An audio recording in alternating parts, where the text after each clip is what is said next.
Dewa Willow. Si Hao berdiri di depan pohon hitam raksasa, perasaannya bergolak hebat. Sulit baginya untuk tetap tenang.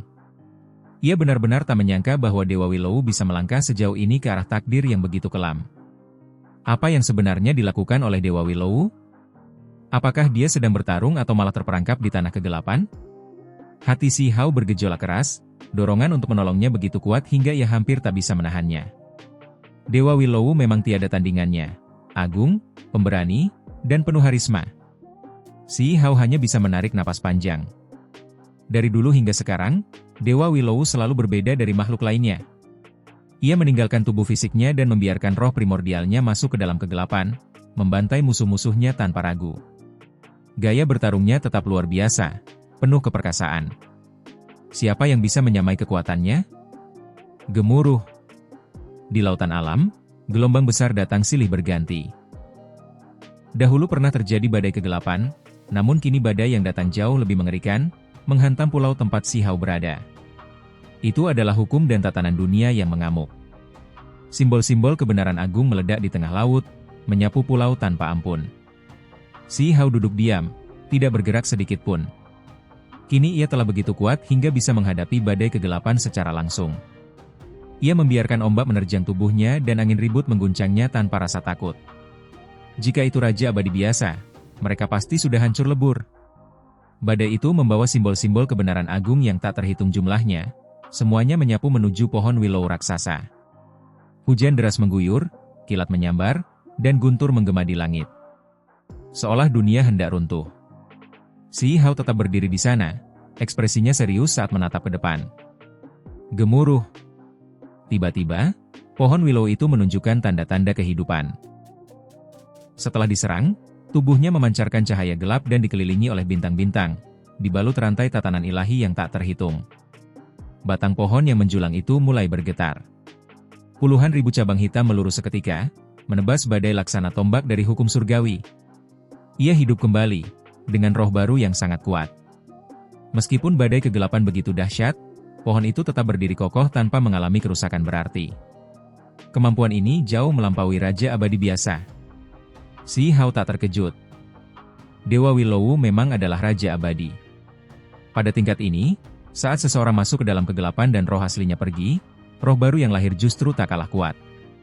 Makhluk ini adalah hasil evolusi luar biasa, berasal dari tubuh seorang Raja Abadi. Selama jutaan tahun, pemahamannya tentang hukum alam terus berkembang, pencapaiannya pun melampaui batas. Faktanya, semua makhluk Raja Abadi yang pernah tenggelam dalam kegelapan di laut alam, ketika mereka kembali, tingkat kekuatan mereka bahkan tak kalah dari saat mereka hidup sebelumnya. Tiba-tiba, dengan suara gemuruh, cabang-cabang hitam dari pohon itu menyerang si Hao. Cahaya gelap menyebar, hukum alam berdesir, auranya begitu menakutkan. Si Hao mengangkat tangan kanannya. Dalam sekejap, rantai-rantai tatanan keemasan muncul, melingkar seperti ranting willow emas. Rantai itu menembus ruang, menyerang balik. Inilah teknik sejati Dewa Willow, sangat mirip dengan metode pamungkas yang digunakan lawannya. Gemuruh. Keduanya bertabrakan dengan dahsyat. Si Hao tetap berdiri tegak, tak tergoyahkan. Hukum ilahi dari Dewa Willow kegelapan bergetar keras, terkejut karena serangannya dipatahkan dengan teknik serupa. "Siapa kau?" tanya Dewa Willow kegelapan. Suaranya terdengar lewat gelombang kehendak ilahi. Rantai hukum hitam memenuhi langit, cabang Willow bergerak liar, auranya begitu mendominasi. Ia adalah sosok yang luar biasa, sebanding dengan makhluk raksasa. Kekuatannya cukup untuk menyandang kehormatan sebagai perwujudan gelap dari Dewa Willow. "Aku adalah kerabat dan muridmu di kehidupan sebelumnya," jawab si Hao. Dalam hatinya, Dewa Willow adalah guru dan sosok yang sangat ia cintai, seseorang yang telah banyak berjasa dalam hidupnya. "Desa Batu." "Si Hao?" tanya Dewa Willow kegelapan dengan suara ragu. Mata si Hao bersinar dengan cahaya ilahi. Ia sedikit terkejut. Apakah Dewa Willow kegelapan ini masih mengingat kehidupan lamanya? "Ya, aku si Hao. Dulu, aku tinggal bersamamu di Desa Batu." Ia mulai mengenang masa kecilnya. Saat itu, ia hanya seorang anak kecil, sementara Dewa Willow sudah sangat lemah, hanya tersisa satu ranting yang berkilau. Namun, ia bangkit kembali, memulai dari nol. Dibandingkan dengan jutaan tahun yang telah berlalu, waktu itu hanyalah sekejap. Namun kenangan itu begitu mendalam hingga mengubah seluruh jalan hidup Si Hao. Jadi, itu kau. Pohon willow mengangkat cabang-cabang hitamnya, lalu menurunkannya dengan lembut. Ia terdiam cukup lama, sebelum berkata, dulu, ada prasasti yang tertanam di sini, menyegel jejak roh primordial. Jejak itu memberikan gambaran samar tentang masa lalu. Kebangkitan istana kekaisaran dan kembali dari kegelapan. Ketika Si Hao mendengar pernyataan itu, ia langsung memahami, pohon willow hitam itu memang mengetahui sebagian peristiwa masa lalu. Karena Dewa Willow secara sukarela menjatuhkan dirinya ke dalam kegelapan, ini bukanlah tragedi tak terduga. Ia telah mempersiapkan semuanya dengan matang, bahkan meninggalkan petunjuk untuk roh primordial yang akan terbentuk kelak. Akhirnya, Dewa Willow dalam bentuk barunya itu memilih mengikuti Si Hao keluar dari laut alam. Meskipun bukan lagi Dewa Willow yang dulu, karena roh primordialnya telah berubah, Si Hao tetap merasakan hubungan emosional yang dalam. Di hatinya, sosok itu tetap orang yang ia cintai. Keadaannya mirip dengan Huoling Er. Meski telah jatuh ke dalam kegelapan, ia masih menunjukkan karakter dan jiwa yang sama seperti di kehidupan sebelumnya. Begitu pula Dewa Willow kegelapan, yang masih membawa sebagian ingatan masa lalunya. Tubuhnya sama, tapi jiwanya telah berubah. Bisa dibilang, ia terlahir kembali. Namun tetap saja, ini bukan Dewa Willow yang asli. Si Hao tidak bisa memperlakukannya sepenuhnya seperti Dewa Willow masa lalu. Jika itu benar-benar dia, mungkin air mata Si Hao sudah jatuh tanpa bisa dibendung, bahkan tak peduli lagi dengan martabatnya sebagai Raja Abadi. Kini, mereka sama-sama Raja Abadi. Kedekatan mereka tetap ada, namun diselimuti rasa canggung. Hubungan mereka dipenuhi perasaan rindu dan keterasingan sekaligus. Si Hao dan Dewa Willow kembali ke wilayah asal mereka, memanfaatkan kekuatan formasi perjalanan. Meskipun ditemani oleh ahli hebat, perjalanan ini tetap membutuhkan waktu lama. Karena tidak semua jalur bisa ditempuh dengan formasi teleportasi, mereka harus terbang secara fisik selama 20.000 tahun, seperti sebelumnya. Jika makhluk dari dunia luar tahu bahwa bahkan Raja Abadi harus terbang sejauh itu, mereka pasti akan terheran-heran. Dunia seperti apa ini sebenarnya? Total waktu yang dihabiskan mencapai 40.000 tahun. Dan ketika Si Hao akhirnya kembali ke domain abadi, seluruh wilayah pun gempar. Kepergiannya yang lama ke laut alam membuat banyak orang mengira ia telah gugur. Sebagian bahkan menganggap Huang terlalu sombong dan akhirnya menemui ajalnya di kedalaman sana. Namun istana kekaisaran justru bersukacita atas kepulangannya. Para Raja Abadi dari berbagai penjuru datang menyambutnya. Namun ketika mereka melihat Dewa Willow kegelapan yang berada di sisi Si Hao, banyak yang terkejut. Aura yang dipancarkan sangat menakutkan. Ia adalah sosok raksasa. Beberapa di antaranya mengenalinya. Penampilannya sangat mirip dengan roh pelindung leluhur zaman dahulu. Apakah mungkin ini dia? Seseorang bertanya ragu. Benar, ini adalah roh pelindung leluhur itu, jawab Si Hao, mengangguk. Banyak yang kaget. Namun mereka juga memberi peringatan kepada Si Hao. Jika makhluk yang pernah jatuh ke dalam kegelapan bekerja sama dengan kekuatan jahat, hasilnya akan sangat mengerikan. Selain itu, bisa saja materi kegelapan masih melekat pada tubuhnya. Bagi dunia luar, itu seperti racun yang perlahan menggerogoti segalanya. Namun Si Hao menjawab dengan tenang. Seperti Huoling Er, dia juga jatuh ke dalam kegelapan, tapi menghabiskan seluruh materi kegelapan dalam dirinya dan berevolusi menjadi makhluk tingkat tinggi. Sama seperti Shutuo dari dunia asing.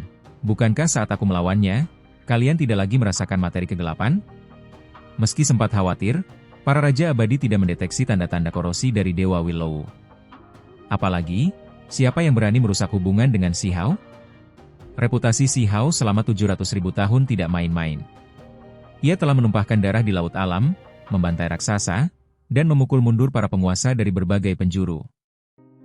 Kalau dia benar-benar terpengaruh kegelapan, mana mungkin dia berjuang sekeras ini demi Immortal Domain?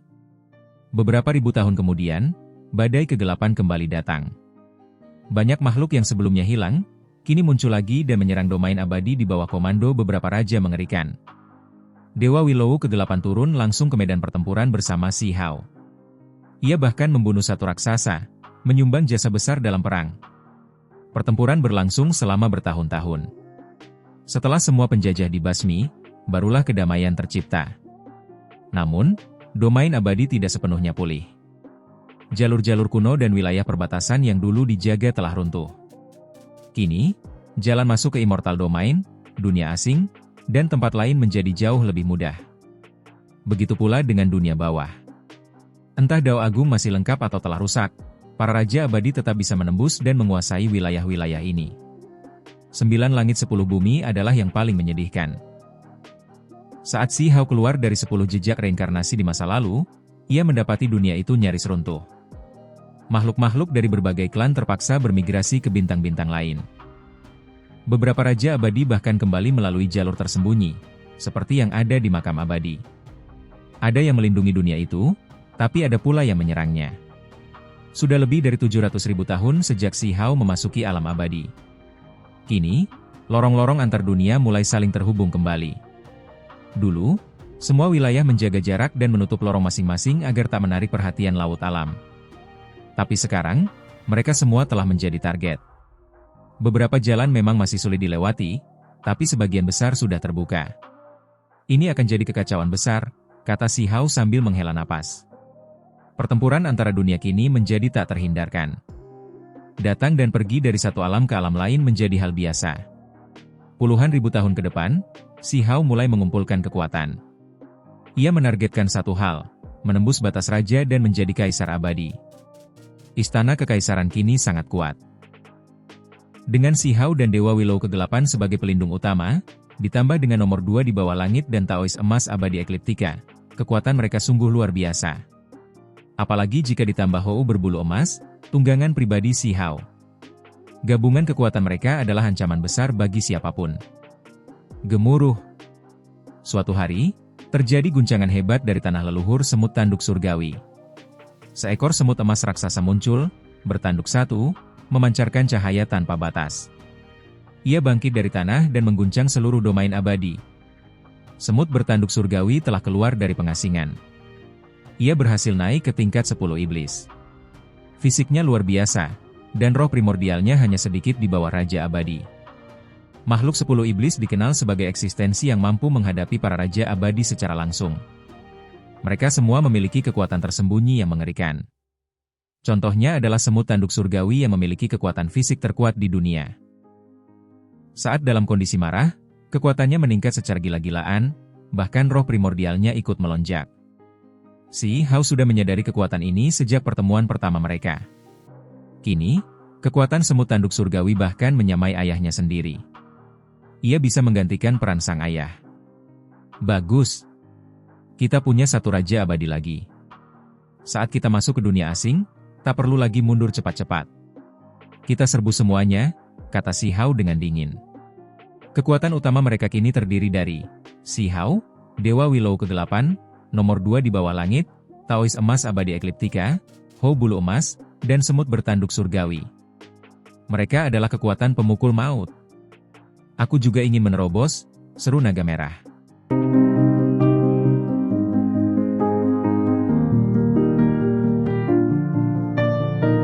Muking, roh petir, dan kupu-kupu kaisar hanya bisa diam. Mereka juga berlatih keras, tapi menerobos ke tingkat berikutnya bukanlah hal mudah. Semut bertanduk surgawi lalu meminta Si Hao untuk melepaskan roh Hiu Shuang. Ia ingin melawannya. Si Hao menyetujuinya. Ia tahu ini adalah luka hati yang belum sembuh, dendam yang belum tuntas. Jika tidak mengalahkannya sendiri, semut bertanduk surgawi tak akan pernah tenang. Roh Hiu Shuang pun dilepaskan, dan Dewa Willow ke-8 ikut mendampingi untuk berjaga-jaga. Di sisi lain, di ruangan pribadi, Si Zongtian bertanya, "Hao kecil, adikmu? Qin Hao, masih belum terlihat juga?" Wajahnya penuh kekhawatiran. Meski dulu mereka tidak terlalu dekat, darah tetaplah darah. Ia tetap cucunya. Aku juga masih mencari, kakek. Tapi semuanya tertutup kabut. Sepertinya ada kekuatan Raja Abadi yang menghalangi persepsiku. Kalau tidak, entah dia hidup atau mati, aku pasti sudah menemukannya. Si Hao mengernyit. Ia menduga ini berkaitan dengan bencana umur panjang. Lalu, bagaimana dengan cicitku yang lain? Ziling, Yunxi, apakah mereka baik-baik saja? Tanya sang kakek dengan suara bergetar. Mereka aman, kakek, jawab Si Hao. Aku sudah menyegel mereka di tempat yang tak bisa ditemukan atau disentuh Raja Abadi. Dunia ini terlalu berbahaya. Ia bahkan berpikir untuk menyegel lebih banyak anggota istana kekaisaran agar terlindungi dari bencana besar yang akan datang. Aku benar-benar rindu mereka, cicitku itu. Sang kakek meneteskan air mata. Si kecil itu mungkin akan segera keluar. Aku sudah membangunkannya. Dia berlatih keras. Jika berhasil menjadi Raja Abadi, dia pasti akan datang membantuku, kata Si Hao. Apa? Cicitku, sungguh luar biasa. Si Zongtian berseru dengan bahagia. Kemana semua orang pergi? Si Hao tidak berani mengungkapkannya secara terang-terangan karena khawatir para Raja Abadi akan merasakannya. Di tingkat kekuatan mereka, semua memiliki cara yang mampu menembus langit. Dunia ini terlalu kacau. Darah dan tulang berserakan di mana-mana, dan entah itu bola berbulu, burung merah besar, atau yang lainnya, Si Hao tidak berencana membangkitkan mereka untuk saat ini. Jika suatu hari nanti ia berhasil menenangkan dunia dan menaklukkan semua musuh, barulah orang-orang yang telah ia segel itu akan dibangkitkan kembali. Baginya, mati dalam pertempuran bukanlah masalah. Tapi menyaksikan orang-orang terdekatnya gugur satu demi satu adalah sesuatu yang tak sanggup ia hadapi. Ia ingin menjadi perisai yang tak bisa ditembus, tempat berlindung bagi mereka semua. Cicitku, aku sangat berharap dia bisa muncul suatu hari nanti, ucap kakek 15 dengan mata berkaca-kaca karena haru. Namun kegembiraan itu bercampur ketakutan. Ia tahu betapa mengerikannya dunia ini. Jika cicitnya kembali, maka artinya dia juga akan menghadapi medan pertempuran berdarah yang tak berujung. Cucunya, Si Hao, telah menjadi pemimpin di garis depan kekacauan besar ini. Apakah cicitnya juga akan mengikuti jalan itu? Kegembiraan Si Zongtian perlahan berubah menjadi kecemasan. Ia sangat takut bahwa suatu hari nanti, ayah dan anak itu akan gugur bersama di medan perang. Itu tidak akan terjadi. Cucuku adalah yang terkuat, dan cicitku pun tak akan kalah darinya. Mereka akan baik-baik saja dan mampu meredakan semua kekacauan ini, katanya meyakinkan dirinya sendiri. Dari samping, Amen ikut menenangkan, kakek, si kecil itu akan muncul cepat atau lambat, dan dia akan menjadi seorang Raja Abadi. Ini kabar baik, jadi tak perlu terlalu khawatir. Amen bertubuh ramping, anggun, dan berhati lembut. Selama bertahun-tahun, ia tinggal di kediaman Si Hao, berharap bisa selalu berada di sisinya.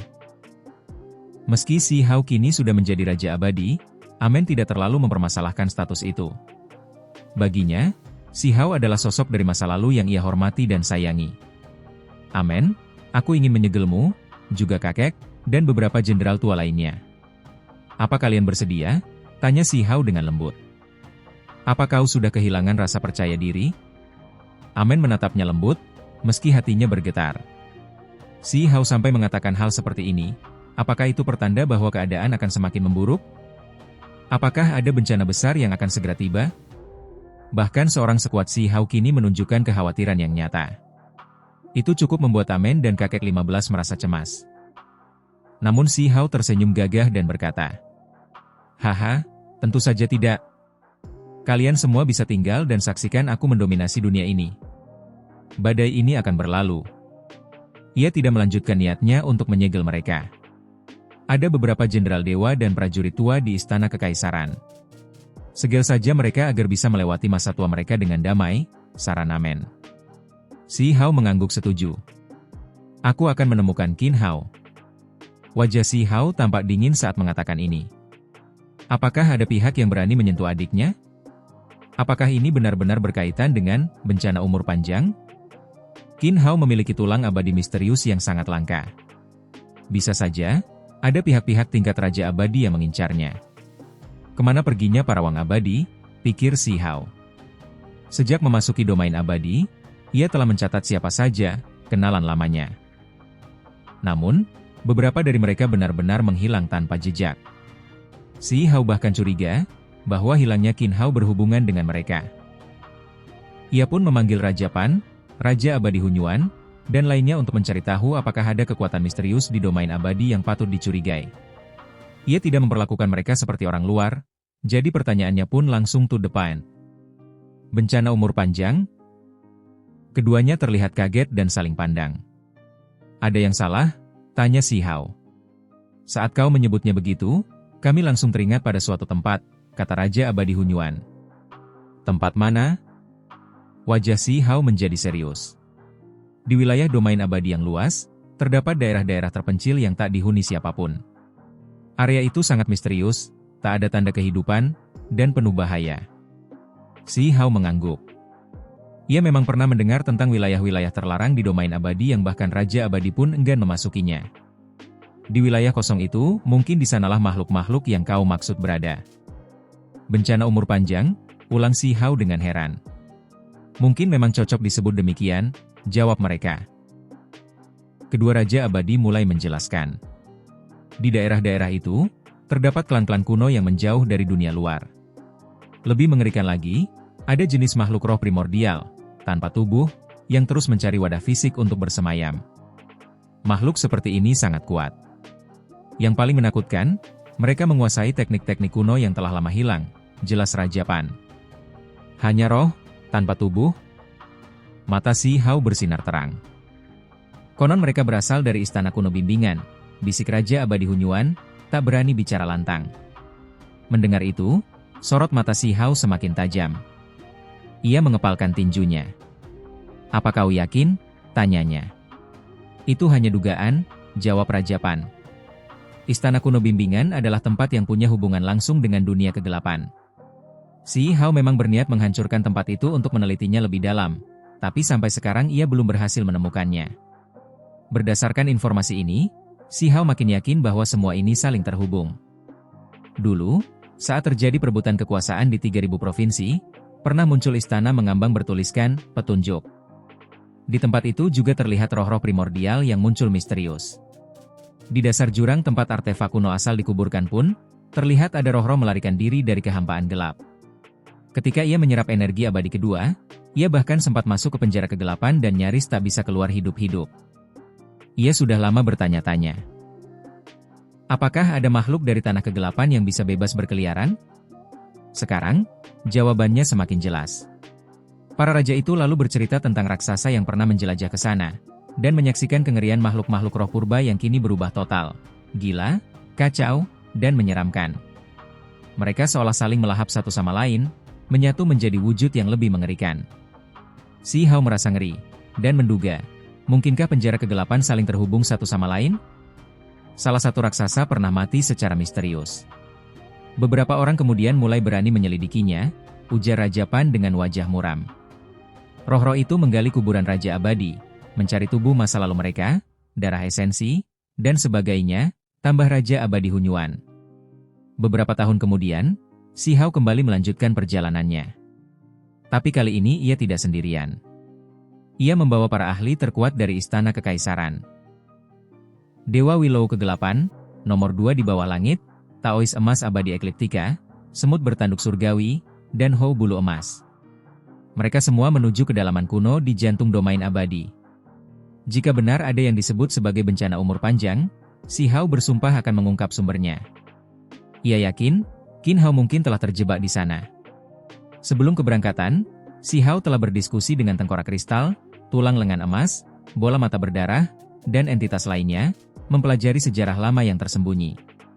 Kini, dengan para raja abadi di sisinya, Si Hao siap melangkah ke kedalaman dunia, untuk pertempuran hidup dan mati, yang akan menentukan segalanya.